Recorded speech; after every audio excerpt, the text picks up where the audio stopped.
Carol, good morning. Thanks. I just wanted to check on you. Sabi mo kasi kagabi, masakit ang tiyan mo eh. Teka, check nga natin kung okay na. Dennis, okay lang ako. Salamat. Diba sabi ko, magtawagan na lang tayo? Di ba naman kailangan pumunta dito palagi? Hindi naman to abala. Gusto ko lang talagang makasiguro na okay ka. Carol, bakit parang natatakot ka ba sa akin?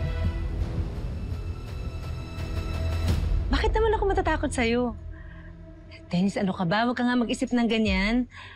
Sa tingin mo ba, makikinig ako sa Ronnie na yon? Hindi talaga dapat. Alam naman natin na puro kasinungalingan lang yung babaeng yun eh.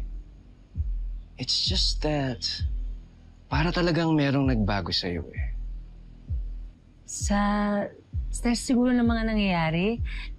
Kaya siguro parang nag-iiba yung kilos ko. Nawawala yung tatay ng anak ko.